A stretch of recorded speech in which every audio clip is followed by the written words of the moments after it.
3 नवंबर 1947 को मेजर सोमनाथ शर्मा की कंपनी को कश्मीर घाटी के बड़गांव में मोर्चा संभालने का आदेश मिला। उसी दिन सूरज की पहली किरण के साथ वो अपने लक्ष्य तक पहुंच गए और 11 बजे बड़गांव के दक्षिण में अपना मोर्चा संभाल लिया। लगभग 500 की संख्या में दुश्मन ने 3 तरफ से हमारी सेना पर हमला कर दिया, जिस कारण कंपनी को भारी नुकसान हुआ। दुश्मन एयरपोर्ट और श्रीनगर को अपना टारगेट बनाना चाहता था। हमले के लिए अतिरिक्त सहायता और हमहमा से श्रीनगर जाने वाले रास्ते को बंद किए जाने तक मेजर शर्मा अपने सैनिकों का दृढ़तापूर्वक शत्रुओं से लड़ने के लिए साहस बढ़ाते रहे। वो अपनी टुकड़ी से संपर्क बनाने के लिए खुले मैदान में ही इधर उधर दौड़ते रहे और उनका डटे रहने के लिए हौसला बढ़ाया। इसी दौरान उनको भारी गोलाबारी का सामना करना पड़ा। अपना साहस बरकरार रखते हुए उन्होंने बड़ी ही कुशलता से अपनी टुकड़ी द्वारा की जा रही गोलाबारी को लगातार आगे बढ़ते हुए दुश्मन की ओर मोड़ दिया। उन्होंने बड़ी ही वीरता से दुश्मन के हमले का सामना करते हुए अपने फाइटर प्लेन्स को टारगेट तक पहुंचने में मदद के लिए कपड़ों की पट्टियां बिछाई।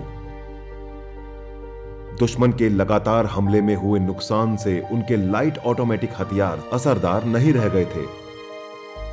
मेजर सोमनाथ, जिनके हाथ में प्लास्टर लगा हुआ था, खुद ही गोलियां भरना और लाइट मशीन गन्स चलाने वाले लोगों को देना शुरू कर दिया।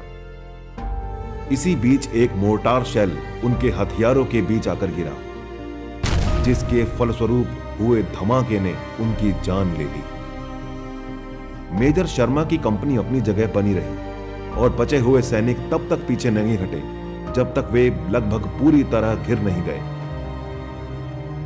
उनके साहसिक आक्रमण ने दुश्मन को 6 घंटे तक रोके रखा और इस तरह हमारी सेना को हमहमा में मोर्चा संभालने के लिए अतिरिक्त समय मिल गया। उनकी नेतृत्व क्षमता और कुशल प्रशिक्षण क्षमता इस प्रकार थी कि उनके सैनिक सुबह 7 बजे से दोपहर 1 बजे तक लड़ते रहे। इस बहादुर अधिकारी की मृत्यु के 6 घंटे बाद तक भी दुश्मन का सामना करते रहे। उन्होंने साहस का ऐसा उदाहरण दिया जिसका सानी भारतीय सेना के इतिहास में विरले ही मिलता है।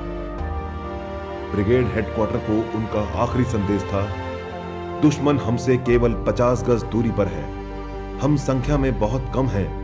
हमें विध्वंसक गोलीबारी का सामना करना पड़ रहा है। मैं 1 इंच भी पीछे नहीं हटूंगा, बल्कि आखिरी सिपाही और आखिरी वार तक लड़ूंगा।